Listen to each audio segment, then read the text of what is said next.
Shalom saudara yang dikasihi Tuhan. Hari ini kita bertemu lagi dalam pembahasan tentang perbuatan yang benar. Seringkali kita orang Kristen merasa diri kita sudah benar. Kita sudah dibaptis, kita sudah KTP kita Kristen, kita sudah ke gereja, kita bayar perpuluhan, kita bayar persembahan, bahkan kita rajin ke gereja setiap minggu. Tetapi hari ini kita ajak untuk kita berpikir, sudahkah perbuatan-perbuatanmu itu benar? Apakah perbuatanmu benar? Sebelum kita masuk lebih dalam lagi, mari saya ajak kita berdoa terlebih dahulu. Bapa dalam surga, terima kasih hari ini kami boleh membahas tentang isi hatimu Tuhan, tentang bagaimana Engkau melihat perbuatan kami. Bukan dari kacamata kami, tapi dari kacamatamu Tuhan. Berkati kami yang mendengar dan kami semuanya ingin belajar daripadamu. Terima kasih Bapa, di dalam nama Yesus kami mengucap syukur, haleluya, amin. Saudara yang terkasih, kita selalu berpikir kalau kita sudah dibaptis, kita terima Yesus, kita ke gereja, bayar perpuluhan, bayar persembahan, sudah cukup. Lalu kita mulai berpikir bahwa perbuatan kita sudah benar. Dan bahkan kita berpikir lagi, satu hari nanti pasti aku masuk surga. Hari ini kita ingin membahas, benarkah perbuatanmu itu sudah benar? Karena kacamata Tuhan dan kacamata kita itu beda banget. Tuhan berkata begini, seperti tingginya langit dengan bumi, demikianlah rancanganku dan rancanganmu. Rancanganku adalah damai sejahtera dan sukacita. Tetapi rancangan kita di bumi itu jauh berbeda. Makanya kenapa kita orang Kristen, kita mudah cemas, kita mudah putus asa, kita sering khawatir akan masa depan kita. Kita khawatir akan keluarga kita khawatir akan apa yang kita makan, minum, dan pakai. Padahal Tuhan berkata begini, janganlah engkau khawatir akan apapun juga, apa yang kau makan dan engkau minum. Karena burung-burung di udara aku pelihara. Apalagi kita, anak-anaknya Tuhan. Mari saya ajak kita untuk melihat ayat-ayatnya terlebih dahulu. Yakobus 2 ayat 17 berkata demikian. Demikian juga halnya dengan iman. Jika iman itu tidak disertai dengan perbuatan, maka iman itu hakikatnya adalah mati. Yakobus 2 ayat 20 berkata begini, hai manusia yang bebal, maukah engkau mengakui sekarang bahwa iman tanpa perbuatan adalah iman yang kosong?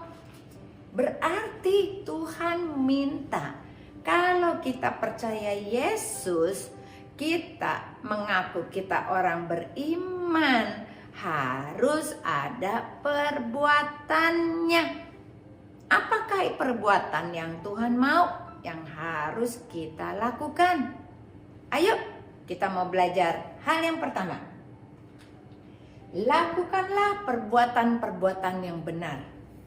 Yakobus 2 ayat 24 berkata begini, jadi kamu lihat bahwa manusia dibenarkan oleh perbuatan-perbuatannya dan bukan hanya karena imannya.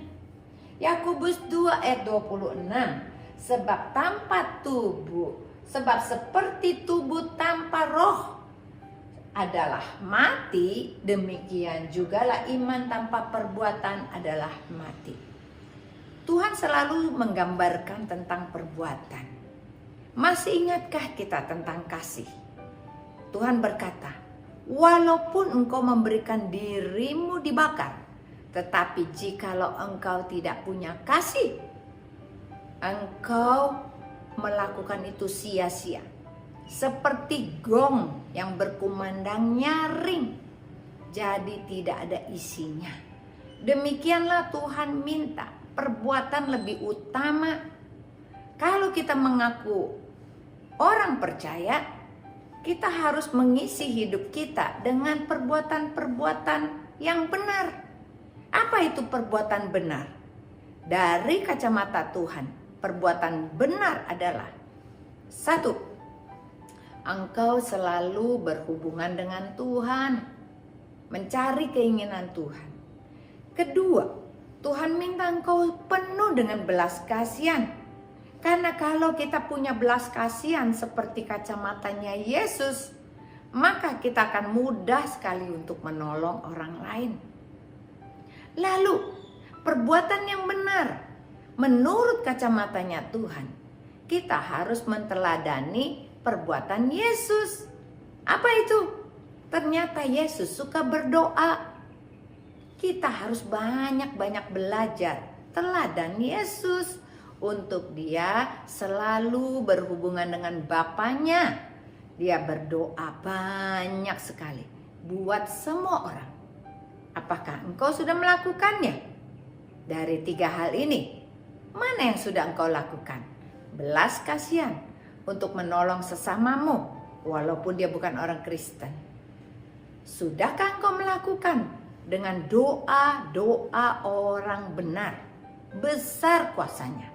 Berarti hatimu harus dimurnikan, harus dalam ketulusan, sama seperti hatinya Tuhan Yesus. Bagaimana engkau bisa melakukan perbuatan benar kalau kebenaran itu belum ada di hatimu? Apakah kebenaran itu? Tuhan Yesus berkata begini, pada saat aku kembali ke surga, aku tidak membiarkan engkau sendirian. Aku akan memberikan engkau seorang penolong, yaitu Roh kebenaran, yang akan mengajarkan engkau akan segala sesuatu.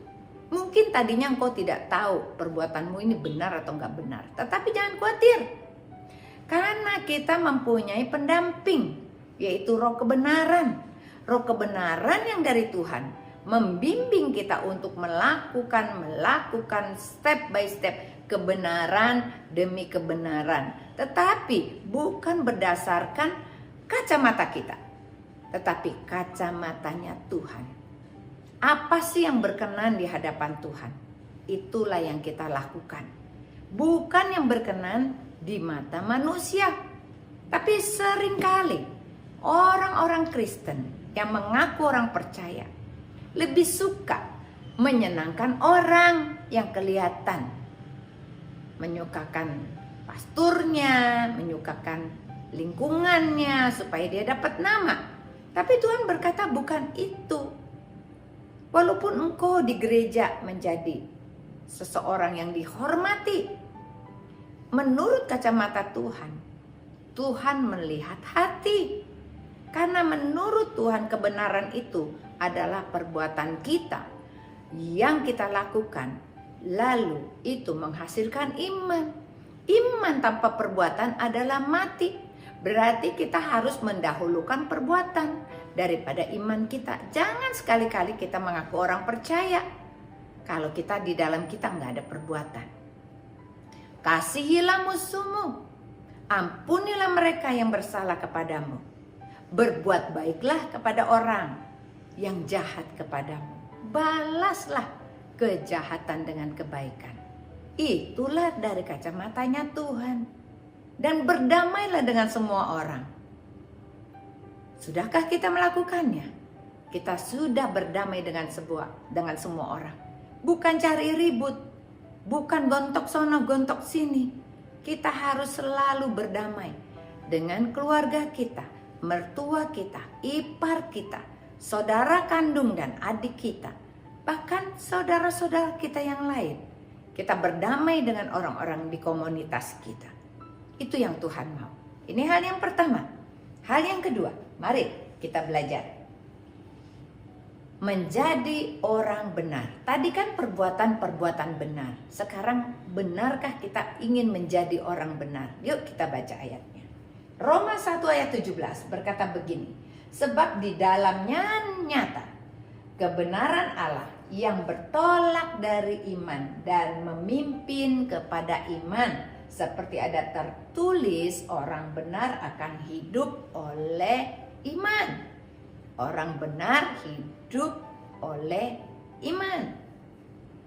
Roma 5 ayat 1, sebab itu kita yang dibenarkan karena iman kita hidup dalam damai sejahtera dengan Allah karena Tuhan kita Yesus Kristus. Yohanes 8 ayat 32 berkata begini, dan kamu akan mengetahui kebenaran dan kebenaran itu akan memerdekakan kita. Berarti hal yang kedua, menjadi orang benar, yaitu memelihara damai sejahteranya di dalam hati. Sudahkah ada damai sejahteramu di dalam hatimu? Engkau sudah berdamai dengan Tuhan, tidak punya keluh kesah lagi. Engkau berdamai dengan Tuhan, tidak ada sungut-sungut lagi. Pada saat engkau sakit, engkau bertanya, kenapa aku yang sakit? Kenapa aku yang sakit? Kenapa begini? Kenapa begitu? Itu tindakan bukan orang benar. Orang benar selalu berdamai dengan Tuhan. Di dalam hatinya ada damai sejahtera.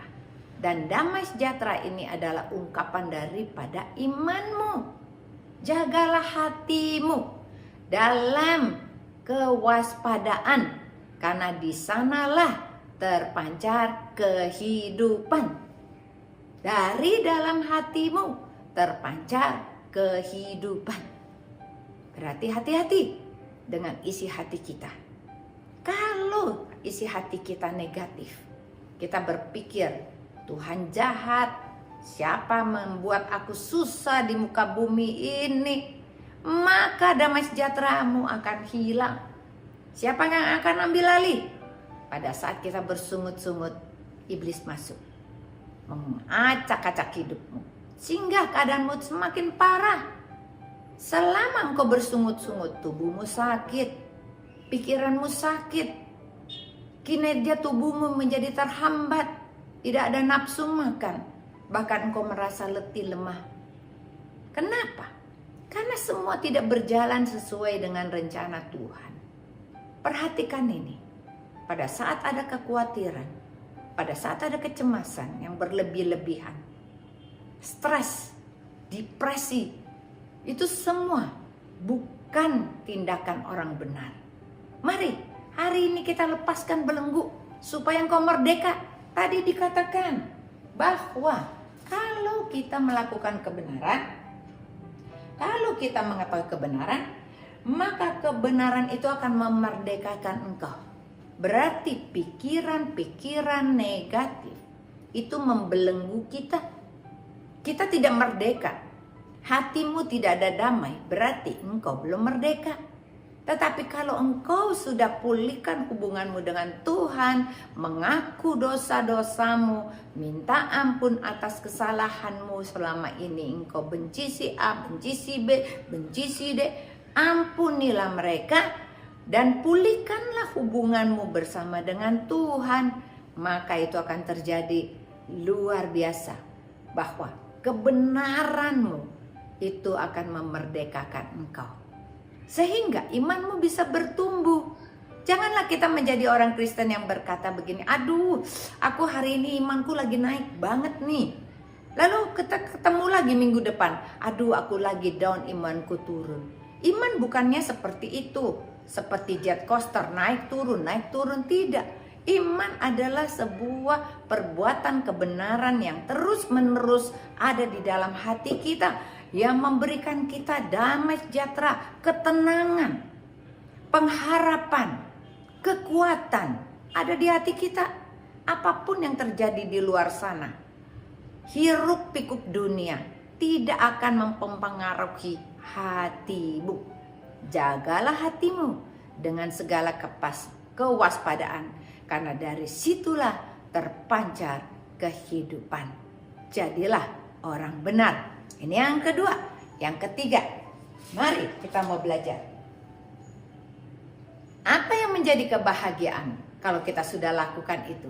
Kita sudah melakukan perbuatan yang benar, kita udah jadi orang benar. Hasilnya adalah, yang ketiga adalah kebahagiaan orang benar. Kita lihat ayatnya. Mazmur 1 ayat 1, 2, dan 3. Ini sangat terkenal sekali. Berbahagialah orang yang tidak berjalan menurut nasihat orang fasik, yang tidak berdiri di jalan orang yang berdosa, yang tidak duduk dalam kumpulan pencemooh. Tetapi yang kesukaannya ialah Taurat Tuhan, dan yang merenungkan Taurat itu siang dan malam. Ia seperti pohon yang ditanam di tepi aliran air, yang menghasilkan buahnya pada musimnya, dan yang tidak akan layu daunnya, dan apa saja yang diperbuatnya berhasil. Ingat, ini hadiahnya untuk orang-orang yang sudah melakukan perbuatan benar dan sudah menjadi orang benar. Maka kebahagiaan itu akan dimiliki oleh orang-orang yang melakukan kebenaran. Wahyu 19 ayat 8 berkata begini, dan kepadanya dikaruniakan supaya memakai kain linen halus yang berkilau-kilauan, yang putih bersih. Linen halus itu adalah perbuatan-perbuatan yang benar daripada orang-orang kudus. Kita akan mendapat hadiah yang sangat besar kalau kita melakukan apa yang Tuhan mau, bukan yang kita mau. Melakukan perbuatan benar, kita harus berkorban. Tidak boleh egois. Kita harus menolong tanpa pamrih. Kita harus bersedia untuk tidak dibalas pakai apapun juga. Tapi kita melakukannya itu untuk Tuhan. Menjadi orang benar, memelihara hati kita dalam damai sejahtera bersama dengan Tuhan, menjaga hati kita selalu teduh tenang, tidak emosional. Harus bisa mengendalikan seluruh tubuhmu, mengendalikan pikiranmu, mengendalikan matamu, mengendalikan mulutmu, kupingmu, hati, tangan, dan kakimu. Pada saat kita bisa kendalikan semua, maka engkau akan meraup yang namanya kebahagiaan orang benar. Karena orang benar pasti senangnya duduk di bawah kaki Tuhan, mendengarkan firman Tuhan, dan merenungkan firman itu pagi, siang, dan malam. Maka Tuhan mengatakan dia seperti pohon yang ditanam di tepi aliran air, yang tidak akan layu daunnya dan selalu menghasilkan buah. Apa yang saat ini engkau hasilkan dalam kehidupanmu sebagai orang Kristen? Sudahkah engkau berbuah?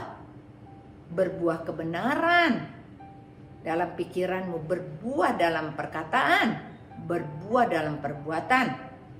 Coba engkau hitung sudah berapa banyak engkau menghasilkan buah-buah ini di dalam lingkungan keluargamu. Sudahkah engkau menangkan suamimu? Sudahkah engkau menangkan anakmu? Sudahkah engkau menjadi contoh teladan buat saudara-saudara iparmu, dan buat mertuamu, buat orang tuamu, dan buat kakak adikmu, dan buat lingkungan gerejamu? Kalau kita sudah menjadi contoh dan teladan bagi lingkungan kita, Tuhan berkata engkau adalah seperti pohon. Banyak orang akan datang kepadamu, tertarik kepadamu, bahkan mereka minta dibaptis. Mereka percaya karena kehidupanmu. Itu yang namanya pohon yang ditanam di tepi aliran air, yang menghasilkan buahnya dan tidak pernah layu daunnya. Kita selalu berbuah. Setelah kita berbuah, apa yang menjadi hadiah kita? Ternyata kita akan memakai jubah linen putih yang berkilau-kilauan. Linen putih adalah hasil perbuatan-perbuatan orang kudus.